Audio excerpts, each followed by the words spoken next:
Hello guys, तो मैं ले आया हूँ बॉडी बिल्डिंग की बहुत सारी नई अपडेट्स और आज की फर्स्ट अपडेट में मैं बात करना चाहूँगा डेरेक लंसफर्ड की। यस गाइस, 2023 के Mister Olympia champion Derek Lunsford, और यहाँ पर देखो he is working like crazy at the moment. मतलब it is just the beginning of the season अभी शुरू ही हुआ है, बहुत लंबा टाइम बाकी है मिस्टर ओलंपिया में 2025 के। उसके बाद भी गाइस डेरेक की ट्रेनिंग इंटेंसिटी कुछ ऐसी दिख रही है यहाँ पर कि मानो मिस्टर ओलंपिया की प्रेप ऑलरेडी स्टार्ट हो चुकी हो। देखो लास्ट ईयर डेरेक के लिए क्रेजी डिसअपॉइंटिंग रहा। ये एक डार्क जोन में चले गए after the third place finish, and then एक और बहुत बड़ा ट्रबल इनका वेट कर रहा था, एंड दैट वाज हैनी के रिटायरमेंट का अनाउंसमेंट।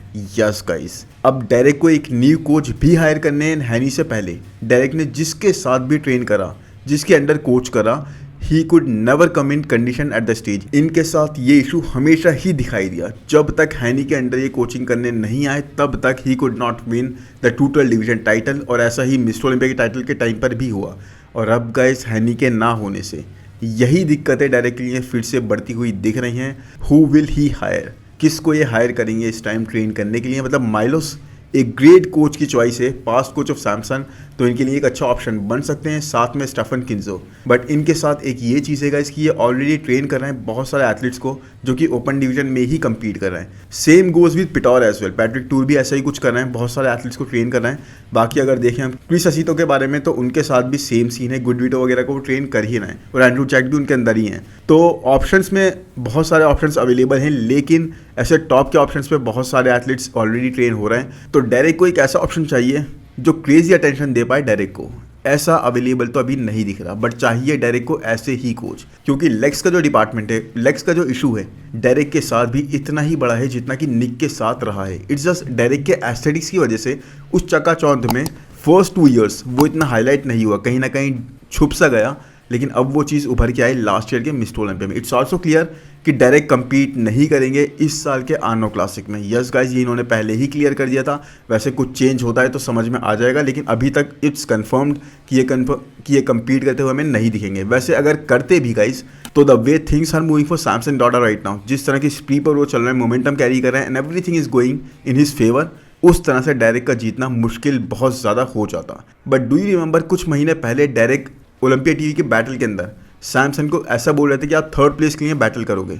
अब देखो कितने अच्छे से वो चीज़ टर्न आउट करिए। इसलिए बोलते हैं गाइस, बड़े काम कर लो बट बड़े शब्द मत बोलो, क्योंकि डायरेक्ट उस वक्त काफ़ी ज़्यादा ट्रोल हुए थे अपने ओवर कॉन्फिडेंस के लिए। लोगों ने काफ़ी हेट ज़रूर दिखाई थी इनको, एंड सैमसन एंड निक उन दोनों ने कुछ ऐसा रिमार्क पास नहीं करता उस कॉन्वर्जेशन में जब तक डायरेक्ट ने ये नहीं बोला था। बट ही सेड कि आप दोनों फाइट करोगे थर्ड प्लेस के लिए। वहाँ पर उसके बाद में निक ने रिप्लाई करा कि भाई जिस तरह से आप ट्रेन कर रहे हो मुझे नहीं लग रहा इस साल आप जीतोगे। I don't see you winning the mister Olympia title. और देखो जिनको ये थर्ड प्लेस के लिए बोल रहे थे उनमें से ही एक बंदे ने जिसने compete करा, सैमसन ने टाइटल जीत लिया और ये पहुंच गए थर्ड प्लेस पर। तो इसी तरह से चीज़ें टर्न आउट करती हैं guys. He ended up at third place. बाकी अब देखो इनके लिए ये साल कैसा जाता है, बहुत सारी ऑब्स्टिकल इनका सामना करने के लिए वेट कर रही हैं। अब अगर चलें नेक्स्ट अपडेट पर, बट उससे पहले मैं आपको एक चीज़ बोलना चाहूँगा गाइस कि कल के वीडियो पर जब मैंने ये बोला था कि जेरेमी बॉन्दिया का बहुत ज़्यादा मुश्किल है अली बिलाल को बीट करना आर्नो क्लासिक में, अगर Ali Bilal is also competing, तो उस पर कुछ लोग जो बहुत ज़्यादा बड़े बड़े फ़ैन नहीं होते, मतलब जिनको लॉजिक वगैरह समझ नहीं आता, उन लोगों ने ऐसा बोला कि भाई जेरेमी के बारे में आप ऐसे बोल रहे हो, वो जेरेमी बॉन्दिया है, जेरेमी बॉन्दिया है, जेरेमी बॉन्दिया। इस तरह से लोग कमेंट सेक्शन में बोलते हुए दिखाई दिए। तो भाई थोड़ा लॉजिकल हो जाओ यार, थोड़ा ग्रो अप हो जाओ। जेरेमी बॉन्दिया मैं मानता हूँ, मैंने ये भी बोला था वो एक लेजेंड हैं, 4 times mister Olympia men's physique champion हैं, जिनको अभी तक कोई मैच नहीं कर सकता उस चीज़ में। लेकिन time has changed guys. Mister Olympia हर एक डिवीजन मिस्टर ओलंपिया में इवॉल्व हो चुका है। मेंस फिजिक डिवीजन भी बहुत ज़्यादा इवॉल्व हो चुका है। और सच में अगर आप अभी भी उस पास टाइम में जी रहे हो ना कि अब वो फिजिक यहाँ पे आके बीट कर देगी, तो भाई आई डोंट नो क्या मैं आपके बारे में बोलूँ। बस यही बोलूँगा, थोड़ा ग्रो अप करने की ज़रूरत है। Because Ali Bilal, Ryan Terry, Erin Banks, ये इस वक्त माइल्स अहेड हैं, माइल्स अहेड जेरेमी बॉन्दिया से। और जेरेमी भी इस चीज़ को जानते होंगे, बट मैं क्या ही बोलूँ आपके बारे में। एनीवेज गाइस, उन लोगों को मैंने ब्लॉक कर दिया है, दे ऑल आर ब्लॉक्ड, सिर्फ इस रीज़न से कि भाई उन्होंने लैंग्वेज बहुत गंदी यूज़ करी। इस रीज़न से नहीं कि उनकी ओपिनियन ये थी। ओपिनियन तो आपकी कुछ भी हो सकती है, I totally can respect that, but अगर आप ऐसे मैनर्स वगैरह दिखाओगे तो मेरे पास देखो ऑप्शन बचता नहीं है, क्योंकि ऐसे गंदे गंदे कमेंट्स और ऐसी गंदी लैंग्वेज फिर वही है यार, आपके बारे में पता लगता है, लोग जानते हैं, तो मैं वो नहीं चाहता कि आपके बारे में लोग ऐसा कुछ जाने। एनीवेज, अगर इसके बाद बात करें नेक्स्ट अपडेट की गाइस, तो वो है आर्टर की। अब ये कौन है? ये है Arthur Martino, one of the sickest physique I have seen in a long time guys. इनका फ्लो देखो, इनके प्रपोज प्रोपोर्शंस देखो, इनके मसल्स देखो, एब्सोल्यूट परफेक्शन आपको स्टेज पर दिखाई दे रही है। क्वालिटी शेप कैरी करते हुए दिख रहे हैं, मतलब एक सुपर हीरो टाइप फिजिक इनकी लग रही है यहाँ पर। This guy has got the height, this guy has got the look, a crazy we taper, और आंस पर देखो ज़बरदस्त मसल मास, मतलब ऑल द एरियाज गाइस, हर एक एरिया जहाँ पर मसल मास होनी चाहिए ना वहाँ पर मसल हमें दिख रहा है। बहुत ही ज़्यादा एस्थेटिक ये दिख रहे थे। I will cover him more often now, अब मैं इनको और ज़्यादा कवर करने की पूरी कोशिश करूँगा बिकॉज इनकी फिजिक बहुत ज़्यादा ज़बरदस्त दिखाई दी गाइस। ये शो था NBC रस चैंपियनशिप एंड यहाँ पर compete करके इवन ये फिजिक भी नहीं जीती। क्या आप बिलीव कर सकते हो? Yes guys, the level of competition इतना ज़्यादा है कि ये फिजिक भी वहाँ पर 3rd प्लेस पर एंड अप करी। एंड इवन जो जीता उसके बारे में कोई शो में बात ही नहीं हुई, कॉज ना जीत कर भी he took all the limelight. That is how impressive his physique was. I mean look at him here, कितने पिक्चर परफेक्ट एस्थेटिक्स हैं, बहुत ही टाइनी वेस्ट के साथ आर्म्स, लेग्स, चेस्ट, डेल्स, कोई भी बॉडी पार्ट देख लो, you can not find any weakness. अब हाँ, ये हो सकता है बैक में इश्यूज़ हों एंड इसी वजह से जीत नहीं पाया हूँ, that is a possible thing जो मैं सोच सकता हूँ, क्योंकि यहाँ पर किसी भी अपडेट के अंदर, किसी भी फुटेज के अंदर हमें बैक पोजिस वगैरह नहीं दिखाई दिए। लेकिन guys front lat spread, most muscular are totally nuts. So really guys very impressive and strong physiques are coming up to the mister Olympia stage या फिर प्रो शोज के अंदर। एंड बॉडी बिल्डिंग इस वक्त ना पूरी तरह से क्रेजी जा रही है, बहुत ही ज़बरदस्त। एनीवेज, इसके बाद अगर बात करूँ नेक्स्ट अपडेट की गाइज, तो वो है शॉन क्लैडा की। एंड शॉन अपने प्राग प्रो के बाद की अपडेट शेयर कर रहे हैं इस लेटेस्ट वीडियो के अंदर एंड सेइंग यहाँ पर कि मेरा वेट ओलंपिया में था 173 पाउंड्स, प्राग प्रो में था 178 पाउंड्स, यानी ये हैवी हो गए थे और इस वक्त ये उससे भी 7 पाउंड्स हैवियर हैं, यानी कि 185 पाउंड्स पे ये इस वक्त ऑपरेट करते हुए इस अपडेट के अंदर हमें दिख रहे हैं। And this is where he shines guys. Yes, इस फुलनेस के साथ हमें यही चाहिए शॉन के फेम पर। इस फुलनेस के साथ मसल देखो कितने ज़्यादा प्राइम्ड लग रहे हैं। आई रियली डोंट अंडरस्टैंड कि अपने वेट कैप के होते हुए भी उसे क्यों एक्सट्रीम तक ये पुश करके नहीं आते। It's not like Prague pro में या फिर हमने यहाँ पर जो इनको देखा, यहाँ पर 185 पाउंड्स पर स्टमक इनका ब्लोटेड लग रहा हो या फिर वेस्ट सैक्रिफाइस लग रही हो, ऐसा कुछ भी नहीं है। इनफैक्ट ये update has all the positives without any negative. मतलब इतनी अच्छी इनकी फिजिक यहाँ पर दिख रही है, वैस्कुलैरिटी बोल लो, शेप भी देखो बना हुआ है, पूरी तरह से इंटैक्ट है, कंडीशन काफ़ी सॉलिड दिखाई दे रही है 2 वीक्स 3 वीक्स के बाद भी शो के, और muscles are tighter and crazy fuller. So if Shawn starts coming up like this, तब इनके चांसेस अच्छे हो जाएंगे। लेकिन हाँ, मैं फिर भी यही बोलूँगा कि कियोन को बीट कर देंगे, ऐसा तो मैं कभी कहूँगा ही नहीं। लेकिन हाँ, उसके बाद भी मैं यही बोलूँगा कि कियोन को बीट तो नहीं कर पाएंगे, बट फिर भी गाइस एक क्लोज बैटल ज़रूर हो जाएगी यहाँ पर उस सिनेरियो में, या फिर इतना बड़ा गैप नहीं रहेगा जितना कि लास्ट ईयर के मिस्टर ओलंपिया में कियोन और इनके बीच में हमने देखा था। नाउ शॉन, आपको पता है इस वक्त वर्क कर रहे हैं बॉस ऑफ आउटलॉ के साथ and Shawn wants to do more open shows under his guidance. Yes guys, Shawn ने प्लान करा है कि ओपन डिवीजन के और शोज में compete करेंगे और अगर पॉसिबल हो पाया तो ओपन के लिए क्वालिफाई करके वहीं पर compete करेंगे इस साल। नाउ आई डोंट अंडरस्टैंड कि शॉन अपने 212 डिवीजन में ही इस तरह के ओपन शोज की तरह क्यों नहीं आते, क्योंकि इनको अगर आप देखोगे एक्सट्रीम तक पुश करने के बाद तब भी मुझे नहीं लगता इनका वेट 212 पाउंड से ऊपर हो पाएगा, irrespective of the category he chooses to compete in. यानी कि चाहिए 212 में compete करें, क्लासिक में करें या फिर ओपन डिवीजन में। 212 पाउंड्स आई थिंक मैक्सिमम खुद को पुश करने के बाद ये वहाँ तक पहुँच सकते हैं, उसके बाद भी मुझे नहीं लगता उससे ज़्यादा इनका वेट हो पाएगा। तो इनको यही यूटिलाइज करना चाहिए 212 डिवीजन में अपनी वेस्ट को टाइट रखते हुए। देखो, कोई हेट नहीं है इनके towards, but let's be honest here, Shawn कभी भी मुझे नहीं लगता अगर कियोन compete कर रहे हैं तो 212 डिवीजन के टाइटल को टच कर पाएंगे। Yes, Keone currently guys light years ahead हैं और उनकी इंप्रूवमेंट्स का ग्राफ बहुत ही ज़्यादा स्ट्रांग है, बहुत तेज़ी से इंप्रूव करना है। और इसीलिए मैं टोटली रिलेट कर सकता हूँ उनके इस डिसीजन से जो इन्होंने लिया है सोच समझ के कि ट्राई करो ओपन डिवीजन में, हुआ तो हुआ, नहीं तो 212 डिवीजन में तो I am life time qualified, वहाँ पर तो मैं कभी भी compete करने की नहीं, बिना compete करे भी चढ़ सकता हूँ स्टेज पर। एंड शॉन और स्टेफन की टीम गाइस बहुत ही ज़बरदस्त सिंक में लग रही है, बिकॉज देखो it was the first show, Prague pro ये फर्स्ट शो था स्टेफन की गाइडेंस के अंदर जब शॉन compete कर रहे थे। एंड आपको पता है कितना सॉलिड पैकेज हम सब ने विटनेस करा यहाँ पर शॉन क्लैडा का। यहाँ पर शॉन ने हमें ये भी बताया कि स्टेफन किन्जो ने इनको काफ़ी सारे रेस्ट डेज दिए ताकि इनकी बॉडी रिफ्रेश हो सके, रिकवर हो सके। एंड वही है गाइज, एक न्यू कोच के साथ एक न्यू अप्रोच ट्राई करी जाती है, आपके सामने आती है। एंड कई बार guys that is so new for the body कि नए नए एस्पेक्ट्स आपकी फिजिक के इंप्रूव होते हुए दिखते हैं। एनीवेज, आप बताओ शॉन के आपको चांसेस क्या लग रहे हैं, उनका डिसीजन आपको कैसा लग रहा है ओपन डिवीजन में compete करने का। अब अगर बात करें इसके बाद नेक्स्ट अपडेट की, तो वो है वन पंच नाज की।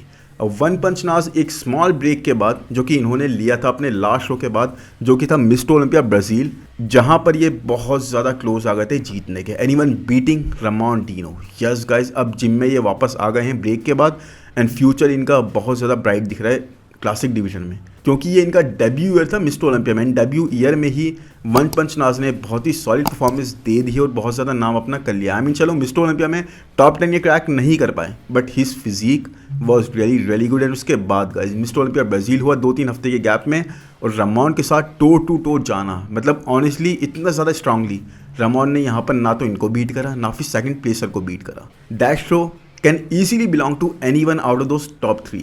और अब यहाँ पर देखो, he is focusing on adding muscle mass, वो थिकनेस ऐड करने पे फोकस कर रहे हैं, and that is totally visible इनके फ्रेम पर यहाँ पर इन अपडेट्स के अंदर। बहुत टाइम है गाइस इनके पास, but yes he needs to qualify, उसके लिए इनको compete करना पड़ेगा। बट उसके बाद भी अगर एज वगैरह फैक्टर इन करें तो इनके पास बहुत ज़्यादा टाइम है अवेलेबल अपने फ्रेम पर इंप्रूवमेंट्स करने का। वेट कैप भी काफ़ी अवेलेबल है और फिजिक में स्कोप भी अवेलेबल है, तो हर एक चीज़ पॉजिटिव ज़रूर जा रही है इनके लिए। बाकी नाम इनका ऑलरेडी बहुत हो ही गया है, तो I honestly believe, I really feel यही होने वाला है आने वाले टाइम में। क्लासिक के लाइनअप पर अब चेंजेस होते हुए हमें जल्दी जल्दी दिखते चले जाएंगे with these new crazy physiques that are coming up. Anyways, इसके बाद अगर बात करें नेक्स्ट ज़िला की, तो भाई अब आप लोग बोलोगे इनको कवर मत करो, हमें नहीं देखना, हमें नहीं पसंद इनकी अपडेट्स। अब यार देखते हैं, चलो देखो बोला तो है न्यूयॉर्क प्रो में कम्पीट करेंगे, तो भाई वहाँ पर कम्पीट करेंगे तो सही है, नहीं तो मैं आपकी बात पूरी तरह से मान लूँगा और इनको बॉयकॉट कर देंगे हम इस चैनल पर। बट फॉर नाउ गाइज देखो, आफ्टर अ लॉन्ग टाइम मैंने आपको बताया था कि इन्होंने एक न्यू कोच हायर कर लिया। अब क्रिस कॉर्मियर वगैरह के साथ ये वर्क नहीं कर रहे हैं, तो अब उनके साथ यानी कि एक न्यू कोच के साथ ये अपनी फिजिक के हर एक स्मॉल एस्पेक्ट को इंप्रूव करने में लग गए। जहाँ पर भी ज़रूरत है वहाँ पर मसल मास ऐड करने में। एंड ऑनेस्टली गाइज यहाँ पर इन अपडेट्स के अंदर देखो, मैं मानता हूँ कि इनकी फिजिक इतनी ज़्यादा लेग डोमिनेंट है कि it will take a crazy good amount of time to bring the upper body. उसके बाद भी शायद I don't know, God knows, ये उस लेवल पर अपनी अपर बॉडी को ब्रिंग अप कर भी पाएंगे या नहीं, बिकॉज लेग्स बहुत ज़्यादा फीकियर हैं इनके, बहुत ज़्यादा हैवियर हैं। But after that guys I will still say कि he is working on the upper body, and लग रहा है यहाँ पर देखते हुए इनको कि mass is being added to the upper body to make the proportions somewhat better. Now New York pro has really good time, इनके पास काफ़ी अच्छा टाइम है, काफ़ी इंप्रूवमेंट्स कर सकते हैं, उसके बाद प्रेप वगैरह स्टार्ट करें। लेकिन हाँ, वहाँ पर it is very much possible कि इनका निक वॉकर और साथ में मार्टिन फिट्जवाटर से बैटल हो जाए। और साथ में मेरे हिसाब से I think, I don't remember, but मैंने बात करी थी ज़रूर इस बारे में भी कि गुडविटो भी वहाँ पर कम्पीट करने का प्लान कर रहे हैं। तो भाई बहुत ही ज़बरदस्त शो हो जाएगा ये, जिसकी सीट्स धड़ाधड़ बिकेंगी और बहुत ज़बरदस्त बैटल्स हमें देखने को मिलेंगी वहाँ पर। एनीवेज, इसके बाद अगर बात करें नेक्स्ट अपडेट की गाइस, तो वो है वहीद बादपे की। एंड वहीद अपने मिस्टर ओलंपिया 2024 से पहले की मॉर्निंग की अपडेट शेयर करते हैं, जहाँ पर ये चेक कर रहे थे अपने कोच के साथ। एंड यहाँ पर ये बोलते हैं कि यहाँ पर मेरा ये वर्स्ट बॉडी शेप था कॉम्पिटिशन के लिए, इसीलिए अब तक का वर्स्ट आउटकम मुझे फेस करना पड़ा। एंड अब इस फिजिक को मैं वर्स्ट बोल रहा हूँ, तो आप देखो अंदाज़ा लगाओ कि वर्स्ट से बेस्ट क्या होगा। तो आपको मैं बता दूंगा, इसकी वहीद 2023 के मिस्टर ओलंपिया में सक्सेसफुली टॉप 10 क्रैक कर गए थे, अपनी कंडीशन के बेस पे, अपने फ्रेम के बेस पे, अपनी पोजिंग के बेस पे। But last year it was not the case, Waheed top 10 crack नहीं कर पाए। आई थिंक 11th प्लेस पर ये एंड अप करे। खैर कंपटीशन टफ भी बहुत ज़्यादा था, बट कहीं ना कहीं guys Waheed was also not happy with this package. So eight the moment Waheed ने वही प्रेजेंट करा, एंड अब यहाँ पर ऑनेस्टली बता रहे हैं कि ये मेरी वर्स्ट फिजिक थी। अब आप देखो इनके अकॉर्डिंग ये वर्स्ट फिजिक थी, which is actual में guys million times better than many athletes. So damn good he is looking over here. देखो लास्ट सीजन वहीद का वैसे अच्छा हिट था, काफ़ी अच्छा गया। अगर हम मिस्टर ओलंपिया के टाइम को हटा दें, मिस्टर ओलंपिया के अपीयरेंस को हटा दें, क्योंकि उससे पहले he competed in a show with Stefan Matala, and Stefan वहाँ पर अपने बेस्ट पर आए थे गाइस पिटौर के साथ वर्क करते हुए। नहीं तो वहीद को वहीं मौका मिल जाता और जीत कर क्वालिफाई कर जाते। फिर वहीद ने एक और शो में कम्पीट करा और वहाँ पर बहुत अच्छे से जीत गए। फिर उसके बाद हमें दिखाई दिया दुबई प्रो में, और सीधे बैटल हुई वहाँ पर ब्रियॉन एस्ली के साथ इन फाइनल कंपैरिजन। देखो ब्रियॉन ने काफ़ी अच्छे से इनको बीट करा, लेकिन he was definitely really good. आसपास कोई दूसरा था ही नहीं इन दोनों के। सो वही है, लेट्स सी इस साल क्या ये चेंज करते हैं, कहाँ पर ये इंप्रूवमेंट्स करते हैं। Potential definitely is there, it's just due to height not being that long. कहीं ना कहीं वेट कैप से ही लिमिट हो ही जाते हैं। बट मुझे इनकी फिजिक बहुत पसंद है गाइस, बहुत ज़्यादा समझ में आता है कि हाँ टॉप 10 के एथलीट तो ये हमेशा लगते ही हैं। एनीवेज, अगर नेक्स्ट अपडेट की बात करें गाइस, तो वो है चार्ल्स ग्रिफिन की। चार्ल्स ग्रिफिन का आपको याद होगा 2023 में टॉप 10 क्रैक करने के बाद he took a break to make improvements. And साथ में जो चेस्ट का इशू था पैक टीयर वाला, उसकी वजह से भी इनको लगता था कि मेरे एस्थेटिक्स कहीं ना कहीं अफेक्ट हो रहे हैं और उस तरह से मेरी प्लेसिंग भी इससे इम्पैक्ट होगी। तो he wanted to let that get fixed. And now अच्छा ऑफ सीजन लेने के बाद चार्ल्स इस अपडेट के अंदर बोलते हुए दिख रहे हैं कि it's time to get back. Yes guys, मतलब अब प्रेप स्टार्ट होने वाली है एंड जल्दी ही किसी शो में हमें कम्पीट करते हुए दिखेंगे चार्ल्स ग्रिफिन। एंड अगर अपडेट की बात करने पे आऊँ तो यहाँ पर yes he is looking very dense. अपनी बैक की अपडेट में देखो muscle maturity I don't no कहाँ से, बट चार्ल्स के पास एक ज़बरदस्त लेवल की हमेशा मेंटेन होती हुई दिखती है। वो मसल हार्डनेस बहुत ज़बरदस्त दिखती है, प्योर डेंस मसल पता लगता है इनके फ्रेम पर। But I really find it difficult to believe कि एक ही शो से Charles even after the improvements can qualify for the mister Olympia इस साल। Guys I think level of competition बहुत ही ज़्यादा बढ़ गया जो भी अवेलेबल है, एंड इसीलिए गाइस मुझे लगता है कम से कम 2 शोज़ इनको लगेंगे, और ये मैं कम से कम बोल रहा हूँ, हो सकता है उससे भी ज़्यादा शोज़ में इनको compete करना पड़े, बिकॉज ओपन डिवीजन अलग ही लेवल पे जा चुका है इस वक्त। तो anyways guys I really hope ये वीडियो आपको पसंद आया होगा। पसंद आया है तो प्लीज़ लाइक कर दो यार, चैनल को सब्सक्राइब कर दो, कॉमेंट सेक्शन में ज़रूर बताओ किसकी अपडेट्स आपको पसंद आई और किसकी अपडेट्स आप मुझे कवर करते हुए देखना चाहते हो। बाकी मिलते हैं नेक्स्ट वीडियो में। Thank you, bye bye.